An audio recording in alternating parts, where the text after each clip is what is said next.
The emergency alarm screamed through the halls of the Galactic Council building.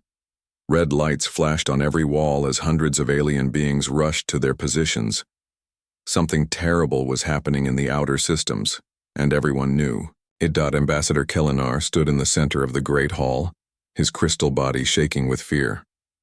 The tall, glass-like alien had traveled for 3 days without sleep to bring this message to the Council. His people, the Zephyrians, were dying. Whole planets were being destroyed, and nothing could stop it. Honored members of the Council, Kelinar began, his voice cracking like breaking glass. The Vorac Empire has begun their harvest. 17 worlds have already fallen. Billions of our people are dead or worse. The council chamber fell silent. Even the translator machines stopped humming. The Vorac were the nightmare that kept every peaceful species awake at night. They were not just conquerors. They were consumers. They ate entire worlds and turned the survivors into twisted monsters that served their hive mind. High Coordinator Vex of the Centauri Federation stepped forward. His blue skin had turned pale with worry. How long do we have before they reach the core systems? Our military analysts believe we have maybe 6 standard months, Kelinar replied. But that is only if we can slow them down. Right now, nothing is slowing them down. The truth was even worse than what Kelinar was saying. The Zephyrian coalition had sent their best warships to stop the first Vorac attack. 50 of their finest vessels, armed with the most advanced weapons the galaxy could build. The battle lasted exactly 14 minutes. When it was over, there was nothing left but empty space and floating debris. The Vorac ships were like living creatures. Their hulls could heal damage in seconds. Their weapons shot acid that ate through the strongest armor. Worst of all, they learned from every attack. If you shot them with lasers, their skin became resistant to energy weapons. If you used missiles, they grew new organs that could detect and destroy incoming projectiles. What about the Titan Defense Fleet? Asked Senator Mora from the Rigel systems.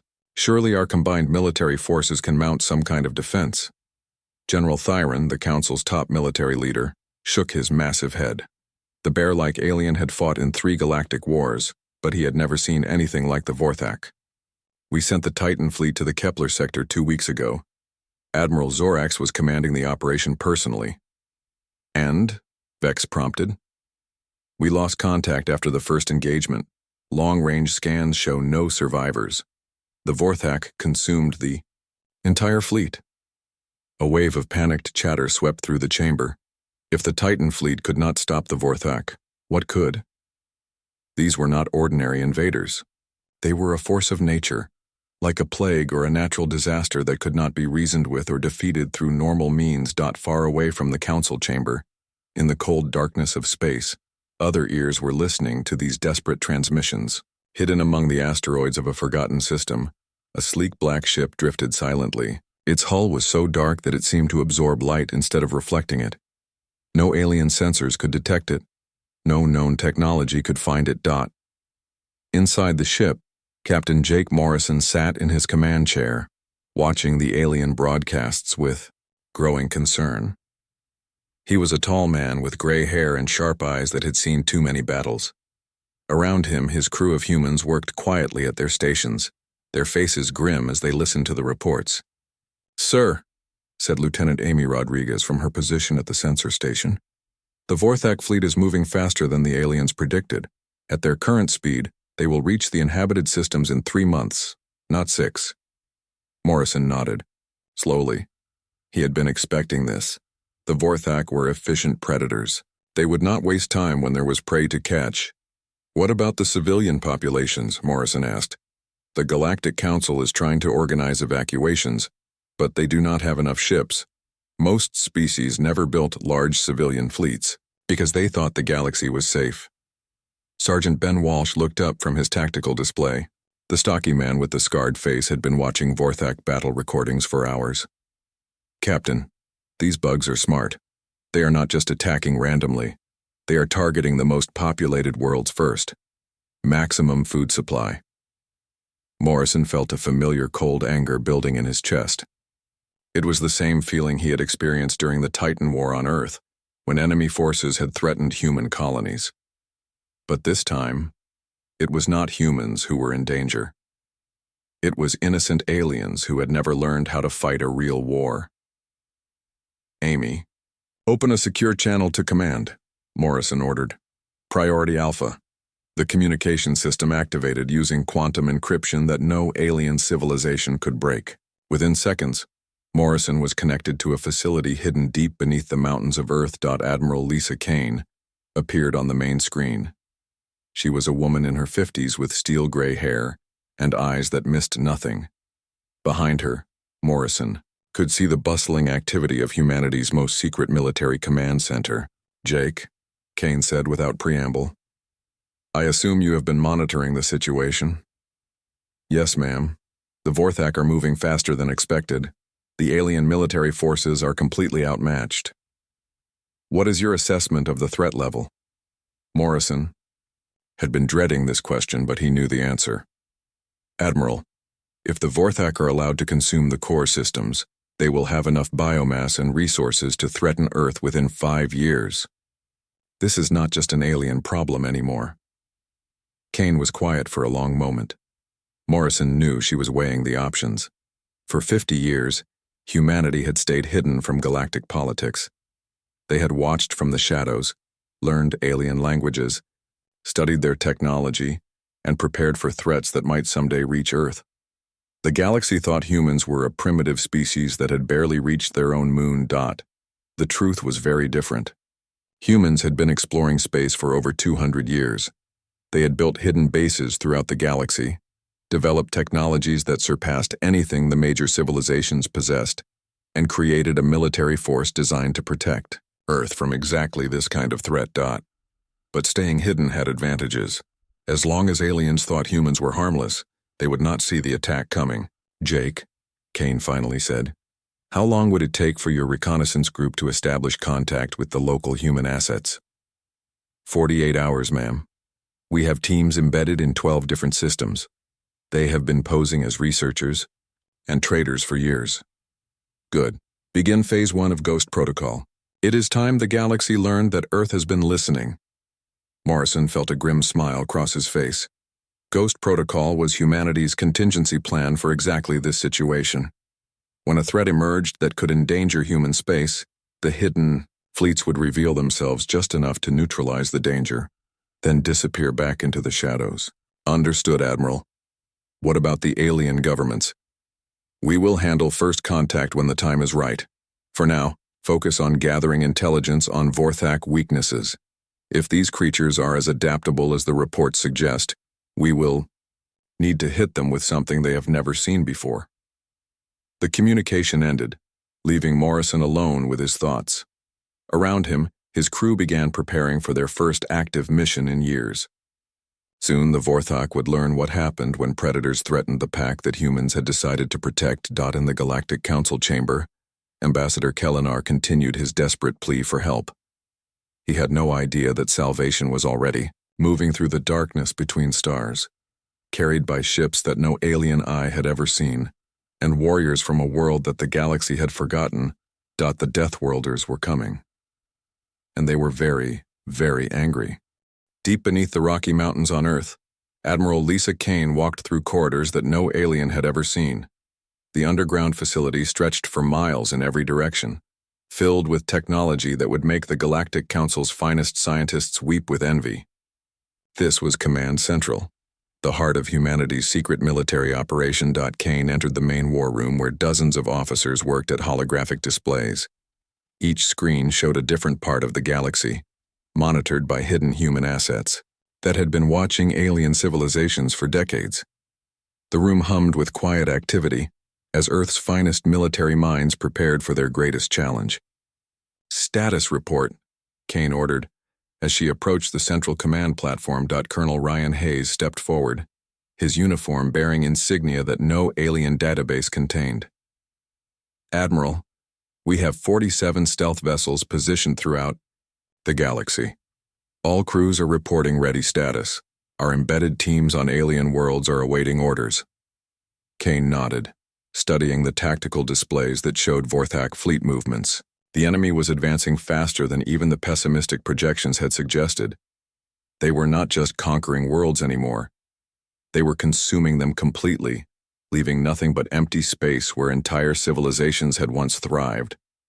What about our special projects?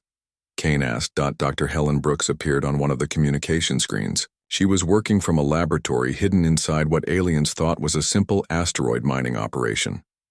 Behind her, Kane could see weapons and equipment that looked like they belonged in a science fiction movie. Admiral, the Biological Warfare Division is ready to deploy. We have studied Vorac genetics from the DNA samples your reconnaissance teams gathered. Their adaptive immune system is impressive, but it has weaknesses. Kane raised an eyebrow. Explain. The Vorac evolved on a world with very few diseases. Their immune system is designed to adapt to energy weapons and physical damage, but they have never faced the kind of biological warfare that Earth species developed. We have created 17 different pathogen strains that their system cannot counter simultaneously. On another screen, Commander Ben Clark appeared. He was broadcasting from what looked like a simple trading post, but Kane knew it was actually a heavily fortified military base disguised as a civilian facility. Admiral, our infiltration teams are in position. The aliens still think we are harmless researchers and merchants. They have no idea we have been mapping their defense systems and studying their technology for years. Kane smiled grimly. Humanity had learned early that the best way to survive in a hostile galaxy was to become invisible. While alien civilizations built massive fleets and fought territorial wars, humans had focused on stealth, intelligence gathering, and developing weapons that no one would see coming. Begin Phase 2 of Ghost Protocol, Kane ordered. All hidden. Assets are now active. Show me what 50 years of preparation looks like. Across the galaxy, things that had seemed normal for years suddenly revealed their true nature. The agricultural station orbiting Mars rotated slowly, its outer shell opening like a flower to reveal massive weapons platforms inside. What aliens had thought was a farming operation was actually one of humanity's most advanced military shipyards. The mining platform near Jupiter's moons extended long arms that had been disguised as ore processing equipment. Within minutes, the arms had assembled into the framework of a weapon that could fire projectiles at nearly the speed of light. If any aliens had been watching, they would have seen a simple mining operation transform into a fortress that could defend an entire star system. On the surface of Europa, what appeared to be a research base studying the moon's ice oceans suddenly opened hangar doors that revealed sleek black ships. These vessels had been waiting in hidden bays for decades, maintained by crews that officially did not exist. Captain Morrison received the activation signal aboard his stealth ship. Around him, his crew began powering up systems that had been running in standby mode for years. The ship's engines came online with a nearly silent hum, using technology that bent space around the vessel instead of using conventional propulsion.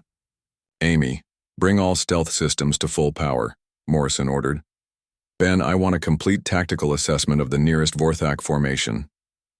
Lieutenant Rodriguez worked at her sensor station, her fingers moving across controls that could detect alien ships from light years away.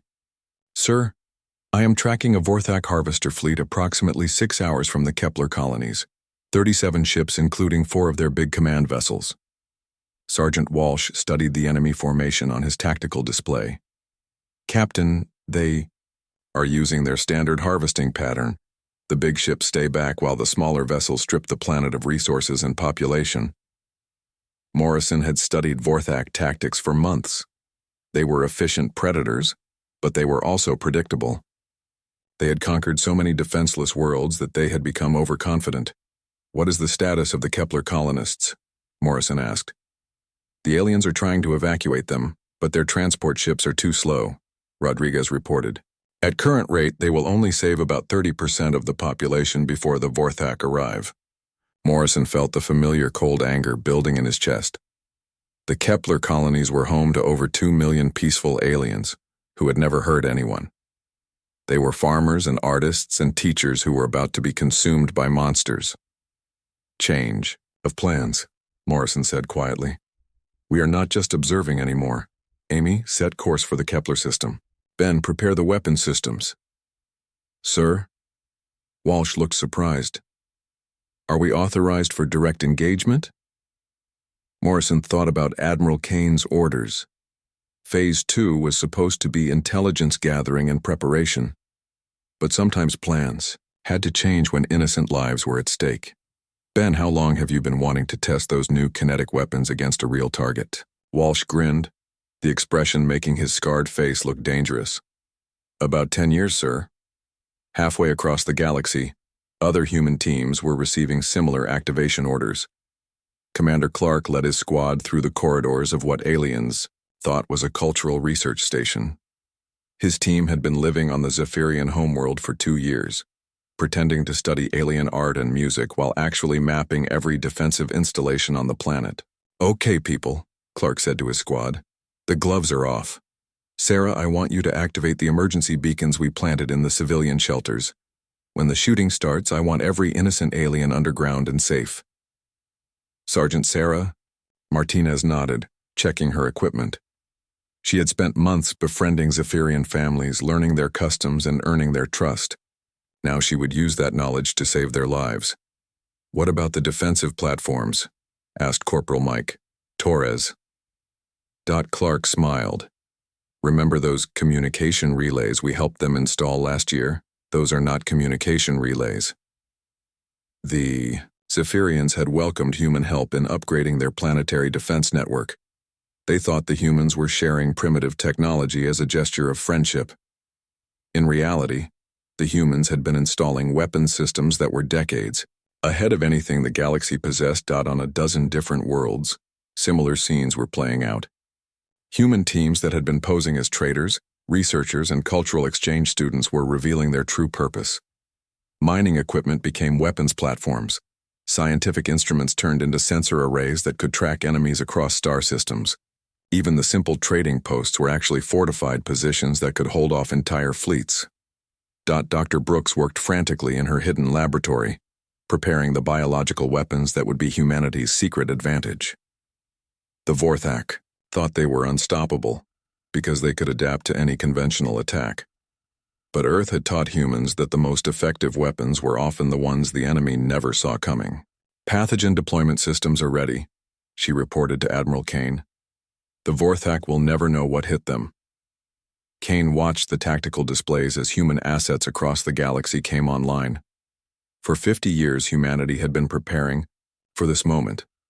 They had studied every alien species, learned from every conflict, and developed countermeasures for threats that most civilizations could not even imagine. All units, this is command, Kane broadcast to every human team in the galaxy. Operation Ghost Protocol is now fully active. You are authorized to engage any Vorac forces that threaten civilian populations. Show them what happens when predators threaten our pack. The response was immediate. Across dozens of star systems, shadows began to move. Ships that had been invisible suddenly appeared on alien sensors, just long enough to deliver devastating attacks before vanishing again. The galaxy's nightmare was about to discover that there were bigger monsters lurking in the dark dot, and those monsters were very protective of innocent life. Vorac Hive Commander Scrix floated in his biomechanical command chamber, his massive insect-like body pulsing with bioluminescent patterns that showed his growing confusion. For 3 standard cycles, his forces had swept through the galaxy, like an unstoppable plague.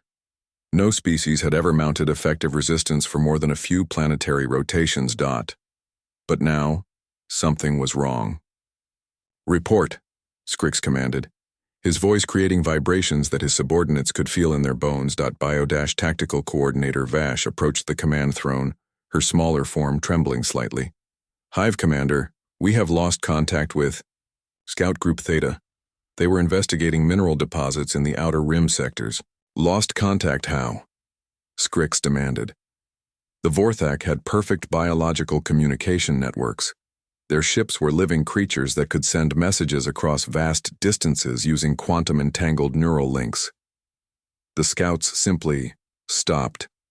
Transmitting, Vash replied. No distress signals. No battle reports. Their biosignatures vanished from our network as if they had never existed. This was impossible. Vorac vessels were nearly indestructible. Their hulls could regenerate from any damage.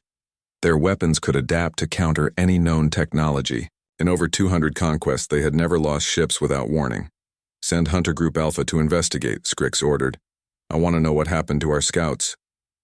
What the Vorthak did not know was that their scouts had encountered something their evolutionary programming had never prepared them for. Hidden among the asteroids of the Kepler system, Captain Morrison's stealth ship had been waiting like a patient predator. The human vessel was invisible to Vorthak biosensors, which were designed to detect life signs and energy signatures. Human stealth technology worked differently, bending light and electromagnetic radiation around the ship's hull. To alien eyes, there was simply empty space where the deadliest predator in the galaxy was hiding. "Target acquired," reported Lieutenant Rodriguez from her sensor station. 3 Vorthak scouts approaching the civilian evacuation routes. Morrison studied the alien ships on his tactical display. They looked more like living creatures than machines, with pulsing organic hulls and weapon ports that resembled mouths full of acid-dripping teeth. Each ship was the size of a human destroyer, but their biohulls made them much more dangerous than conventional vessels. "Ben, are the civilians clear?"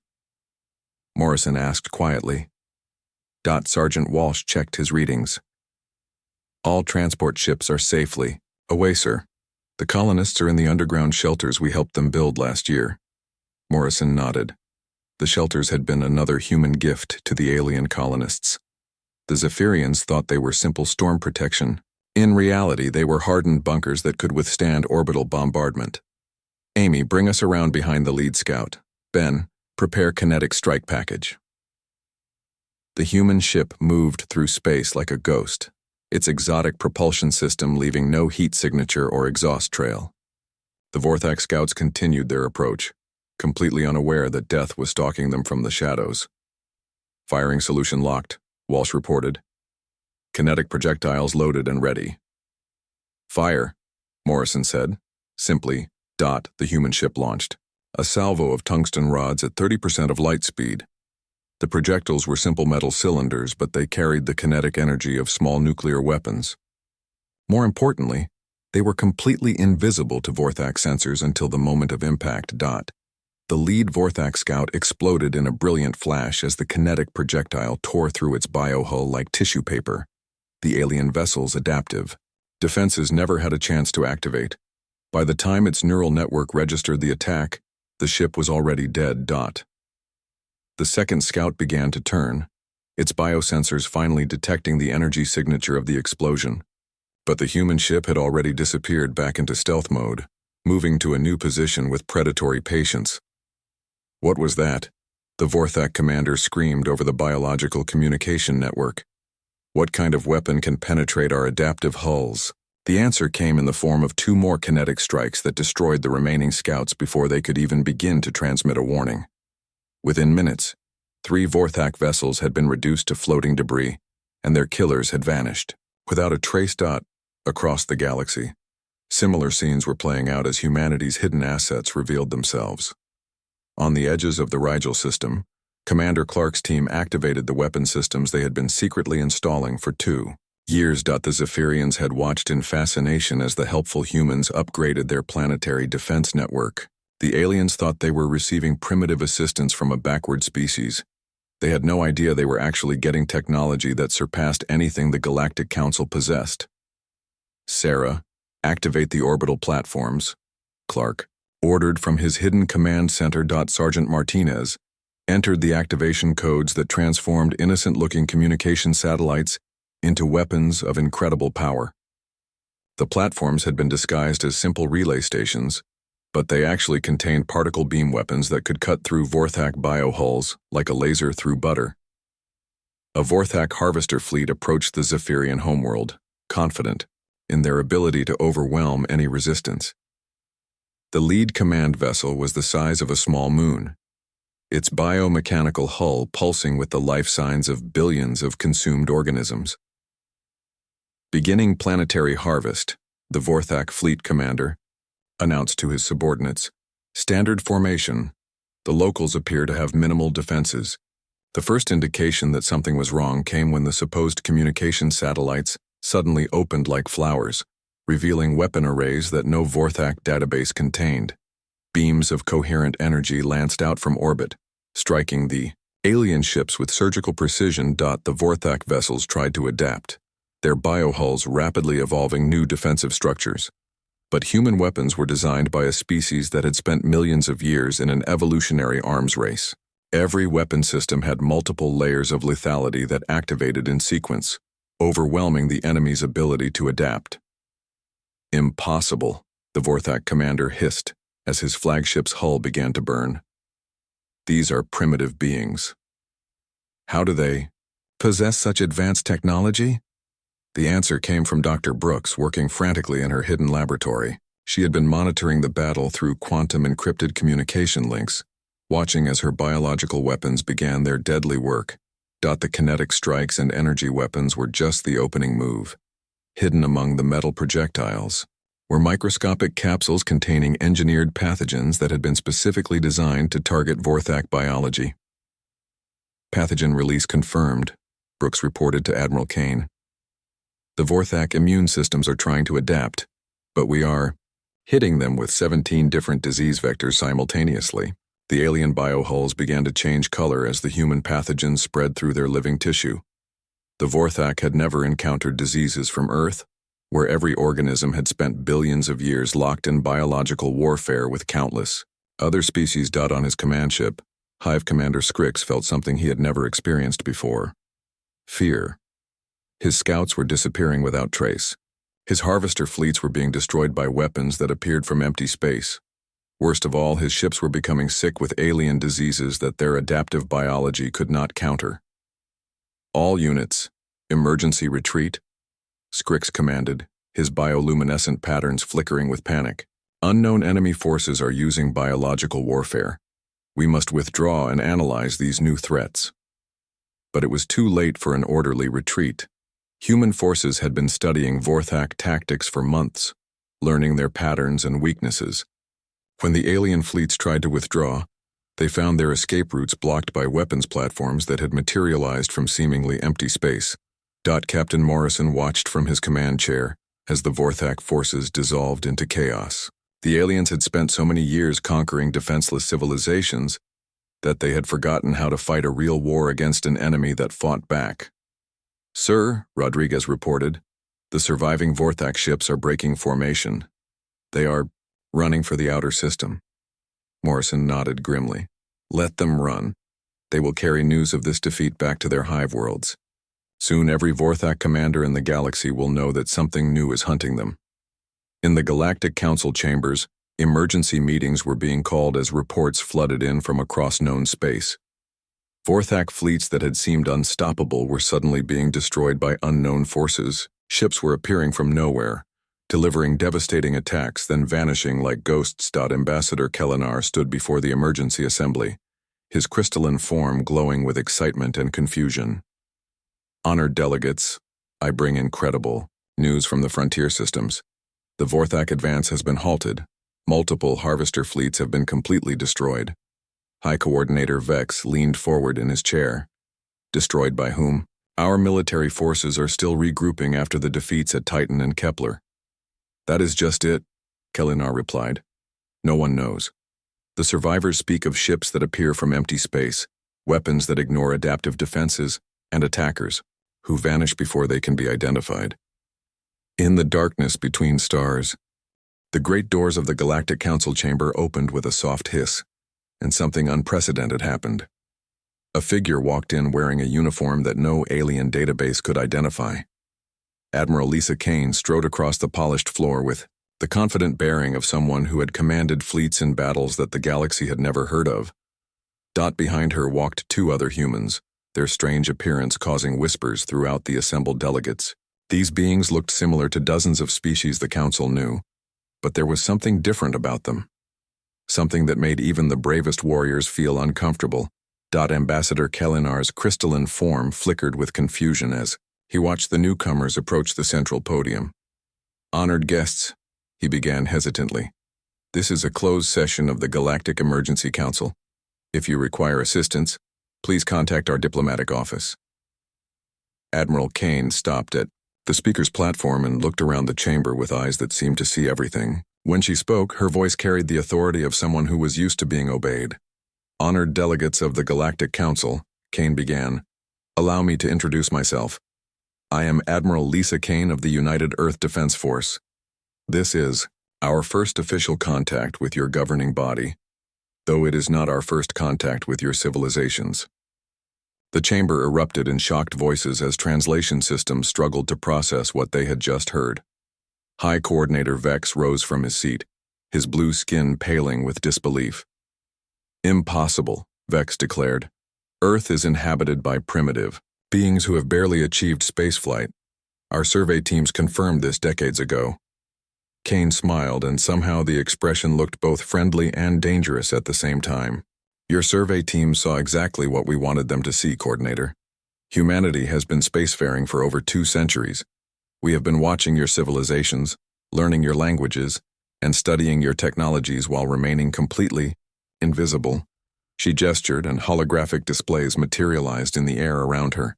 The images showed detailed maps of galactic civilization, complete with military installations, trade routes, and defensive capabilities that should have been classified secrets. We know about the Titan Defense Fleet's battle formations, Kane continued calmly. We know about the Centauri Federation's experimental weapon projects. We know about the Rigel System's mining operations that are actually hidden military bases. We have been watching everything. Senator Mora from the Rigel System stood up, her voice shaking with outrage. You have been spying on us for decades. This is an act of war. No, Senator, Kane replied without changing her tone. This is an act of survival. Earth is what your scientists call a death world. Every day of evolution on our planet was a constant struggle against predators, diseases, natural disasters, and environmental extremes that would kill most galactic citizens within hours. Dr. Helen Brooks appeared as a hologram beside Kane, her laboratory visible in the background. The equipment behind her was clearly more advanced than anything the Council possessed, with displays and instruments that seemed to bend the laws of physics. While your civilizations developed in peaceful environments, Brooks explained, humanity evolved in conditions of permanent warfare. Not just war against other humans, but war against our entire planet. Every species on Earth is either a predator or has learned to think like one. Kane activated another holographic display, this one showing Earth itself. The blue and green world looked beautiful and peaceful, but the data streaming beside it told a different story. Our homeworld has experienced 5 mass extinction events, Kane continued. Ice ages that lasted millions of years, volcanic eruptions that blocked out the sun, asteroid impacts that destroyed entire continents. Every creature that survived on Earth had to become extremely good at not dying. Commander Ben Clark appeared on another communication screen, broadcasting from what the aliens now realized had never been a simple research station. Behind him, they could see human soldiers preparing weapons that looked like they belonged in their worst nightmares. This is why human military doctrine is different from yours, Clark explained. We do not fight for territory or resources. We fight for survival against existential threats. When we identify something that could endanger our species, we do not send diplomats or attempt negotiation. We study the threat, identify its weaknesses, and eliminate it completely. Ambassador Kellinar stepped forward, his crystalline form now, displaying patterns of deep confusion. But humans are peaceful traders and researchers. We have observed your people for years. They study our art and help with our technology projects. Kane nodded. That is correct, Ambassador. Those humans are genuine researchers and cultural exchange students, but they are also trained intelligence operatives who have been mapping your defensive capabilities and learning about potential threats to galactic peace. The chamber fell silent as the implications became clear. Every human the aliens had ever met, every helpful trader or curious scientist, had been part of a vast intelligence network that spanned the entire galaxy. The Vorac Empire represents exactly the kind of threat we have been preparing for, Kane continued. A conquest-driven species with adaptive technology and zero regard for civilian casualties. Your conventional military forces are completely inadequate against them because your civilizations have never learned to fight a total war. General Thyron, the Council's military commander, stood up. His massive bear-like frame was trembling with a mixture of anger and fear. If you possess such advanced capabilities, why did you not reveal yourselves earlier? Billions of innocent beings have died while you watched from the shadows. Kane's expression hardened. General, we have been preventing galactic disasters for decades without taking credit. The Andromeda plague that mysteriously burned itself out 20 years ago, the rogue artificial intelligence that vanished from the Vega system, the asteroid that should have destroyed the Centauri homeworld but somehow changed course at the last moment. That was us. More holographic displays activated, showing incident after incident where mysterious forces had intervened to prevent catastrophes. Each time, alien governments had assumed they were experiencing lucky coincidences or natural phenomena. We do not intervene for glory or recognition, Kane explained. We intervene because Earth's history taught us that sometimes someone has to stand in the darkness and be willing to become the thing that monsters fear. Captain Morrison's image appeared on the main display, broadcasting from his stealth ship. Behind him, the crew of the Silent Thunder worked at stations filled with technology that made the Council's finest equipment look primitive. The Vorac made a critical error in their strategic assessment, Morrison reported. They assumed that galactic civilizations were weak because they had never encountered serious resistance. They never considered that there might be predators in the galaxy who were simply choosing not to hunt. Kane turned back to address the full assembly. The Vorac fleets that have been mysteriously disappearing over the past week were not destroyed by unknown forces. They were eliminated by human military units using weapons and tactics specifically designed to counter their biological advantages. She activated a tactical display showing Vorac fleet positions throughout the galaxy. Most of the red markers that had represented enemy forces were now gray, indicating destroyed or retreating units. How? Whispered High Coordinator Vex. How did a single species accomplish what our combined fleets could not? Dr. Brooks stepped forward to answer. Because, Coordinator, your military thinking is based on honorable combat between civilized species. Ours is based on the absolute destruction of existential threats using any means necessary. She gestured, and the display showed human weapons in action. Kinetic projectiles that moved too fast for biological reflexes, energy weapons that operated on principles the aliens did not understand, biological warfare agents that could overcome any adaptive immune system. The Vorac evolved on a world with limited biodiversity, Brooks explained. Their adaptive capabilities are impressive, but they have never faced pathogens from a planet where every microorganism has been locked in biological warfare for billions of years. Kane looked around the chamber at the assembled representatives of hundreds of worlds. The Vorac threat has been neutralized. Their command structure is broken. Their fleets are destroyed, and their surviving forces are retreating to their origin systems where they will be contained. Ambassador Kellinar approached the podium, his movements showing the deep respect gestures of his species. Admiral Kane, the Galactic Council owes humanity a debt that cannot be repaid. You have saved us all. Kane shook her head firmly. We did not do this for debt or recognition, Ambassador. We did it because it needed to be done.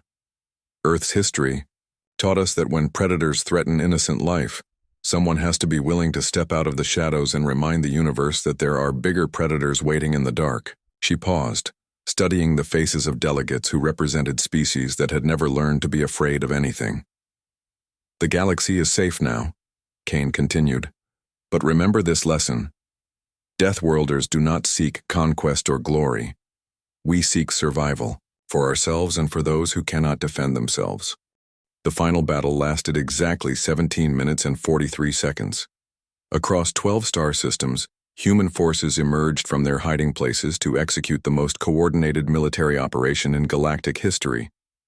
What remained of the mighty Vorac Empire discovered what happened when an entire species of apex predators decided that a threat needed to be eliminated completely. Hive-Commander Scrix floated in his damaged command vessel, watching his empire collapse in real time. The biomechanical displays around him showed nothing but red warning signals as fleet after fleet went dark. His greatest warships, Vessels that had consumed entire worlds were being destroyed faster than his hive mind could process the losses. "How many ships have we lost?" Scrix demanded, his bioluminescent patterns flickering with panic. 87% of our forces are gone," his coordinator replied, her voice barely a whisper. "The unknown enemy is attacking from directions that should be empty space. Our adaptive defenses cannot counter weapons we cannot see coming." What the Vorac could not understand was that humans fought like the pack hunters they had always been. While the aliens focused their attention on what appeared to be the main threat, human ships attacked from unexpected angles, using tactics that had been perfected over millions of years of evolution. Captain Morrison's fleet moved through space, like Earth's ancient wolves, each ship knowing instinctively where the others would be. The Silent Thunder and her sister vessels surrounded a Vorac command cluster, their stealth systems making them invisible until the moment they struck. "Target the command ship first," Morrison ordered quietly. "Once we cut off their coordination, the drones will be helpless." Lieutenant Rodriguez tracked the enemy formation on her sensors. "Sir, the Vorac are trying to adapt their biohulls to our kinetic weapons, but the projectiles are moving too fast for their cellular regeneration to respond." "That is the whole point, Amy," Morrison replied. "Earth's predators learned millions of years ago that the best hunt is the one where the prey never knows what hit them." The human ships opened fire simultaneously, their weapons striking the Vorac vessels from 6 different directions at once. The aliens' adaptive defenses, designed to evolve countermeasures against conventional attacks, were completely overwhelmed by the coordinated assault. Commander Clark's infiltration team had finally reached their ultimate objective. The primary hive chamber aboard the largest Vorac command ship. The massive alien brain creatures that controlled the Empire's military operations floated in tanks of biofluid, their thoughts linked across vast distances through quantum entanglement. Neural disruptor charges placed, Clark reported through his encrypted communication system. "These hive minds are about to learn why humans developed chemical warfare." Sergeant Martinez checked her equipment one final time. The devices they were about to deploy contained compounds that had been specifically engineered to disrupt the Vorac neural network. When they activated, every command link in the enemy fleet would be severed. "Charges armed and ready," Martinez confirmed. "On your mark, Commander. Execute," Clark ordered. The explosions were small and precise, releasing clouds of engineered molecules that interfered with the biological processes the Vorac used for communication. Within seconds, the hive mind that had controlled billions of alien warriors began to collapse. Across the galaxy, Vorac ships suddenly found themselves cut off from their central command. Drones that had been perfectly coordinated moments before began drifting aimlessly through space, their simple minds unable to function without guidance from the hive commanders. Dr. Brooks monitored the biological warfare component of the operation from her hidden laboratory. Her screen showed the spread of human-engineered pathogens through the Vorac fleet, each disease designed to target a different aspect of their adaptive biology. "Pathogen effectiveness is exceeding projections," she reported to Admiral Kane. "The Vorac immune systems are trying to counter 17 different biological threats simultaneously. Their cellular structure is breaking down faster than they can evolve countermeasures." Kane watched the tactical displays as red enemy markers disappeared from the galaxy map with frightening speed. "What about civilian casualties?" "Zero reported. Losses among non-combatant populations," Colonel Hayes reported. "Our embedded teams evacuated all civilian areas before beginning the operation. The only casualties are Vorac military units." This was perhaps the most remarkable aspect of humanity's military doctrine. While the Vorac had consumed entire worlds without regard for innocent life, the humans had conducted their campaign with surgical precision. Every target had been carefully selected to eliminate the threat, while protecting non-combatants. On the Zephyrian homeworld, the population emerged from their underground shelters to find the sky clear of enemy ships. The massive Vorac fleet, that had been preparing to harvest their world, was nothing but scattered debris floating in orbit. Ambassador Kellinar stood in his government building's observation deck, watching human ships decloak as they completed their mission. The vessels were sleek and dark, appearing from empty space like ghosts materializing from another dimension. How did they know exactly where to find every civilian shelter? Kelinar wondered aloud. How did they coordinate the evacuation so perfectly? His aide, a younger Zephyrian named Vex Ka, checked the communication records. Sir, it appears that the human cultural researchers have been working with our emergency services for months. They helped design our disaster response protocols. Kelinar's crystalline form flickered with understanding. Even their evacuation procedures had been guided by human intelligence operatives who had been preparing for this day. In the depths of space, the few surviving Vorac command ships attempted to retreat to their home systems. But they found their escape routes blocked by weapons platforms that seemed to materialize from nowhere. Human forces had been studying Vorac tactics for so long that they could predict exactly where the aliens would try to run. Admiral Kane received the final battle. Reports in her underground command center. The scope of the victory was almost beyond comprehension. The Vorac Empire, which had seemed unstoppable just days before, had been completely dismantled. Final casualty report, Colonel Hayes announced. Vorac military losses, 94% of their fleet, all command structures and complete breakdown of their hive mind network. Human losses, 0 fatalities, minor damage to 3 stealth vessels. Kane nodded grimly. The numbers told the story of what happened when a species that had evolved in peaceful conditions tried to fight beings who had been shaped by millions of years of survival warfare. What about the surviving Vorac forces? Kane asked. They are retreating to their origin systems in the Outer Rim, Hayes reported. Dr. Brooks estimates their remaining numbers are insufficient to pose a threat to anyone. Without their command structure, they will likely revert to simple scavenging behavior. Kane made a decision that would define humanity's role in the galaxy for generations to come. Deploy containment beacons around their home systems. If they try to expand again, we will know immediately. But for now, let them live. Earth's history taught us that complete extinction is rarely necessary if the threat can be contained. 3 days later, Admiral Kane stood once again before the Galactic Council. But this time, the chamber was filled with representatives from species that the Vorac had enslaved. Beings who owed their freedom to humanity's intervention crowded the observer galleries. The Vorac threat has been permanently eliminated, Kane announced. Their empire is broken, their military capacity destroyed, and their surviving populations have been contained within their origin systems where they can no longer threaten galactic peace. The response was immediate and overwhelming. Delegates rose from their seats in gestures of respect that spanned dozens of different cultures. Some species had formal salutes, others had elaborate bowing ceremonies, but all were expressing the same sentiment. Gratitude for salvation. Ambassador Kelinar approached the podium, his movements displaying the highest honor patterns of his people. Admiral Kane, humanity has accomplished the impossible. You have saved not just our worlds, but our entire way of life. How can the galaxy ever repay such a debt? Kane shook her head firmly. Ambassador, we did not do this for payment or recognition. We did it because innocent beings were in danger, and we had the power to help them. That is what civilized species do for each other. She looked around the chamber at the assembled representatives. Earth's history taught us that survival is not just about protecting yourself. It is about protecting your pack, your community, and eventually your entire ecosystem. The galaxy has become our ecosystem, and we will not allow predators to destroy.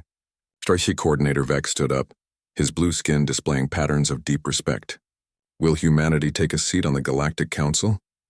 Your military and technological capabilities clearly surpass our own. Kane smiled but shook her head again. Thank you, but no. Humanity works best from the shadows. We will continue our watch, from the darkness between stars, monitoring for threats and protecting those who cannot protect themselves. Dr. Brooks appeared on the main display from her laboratory.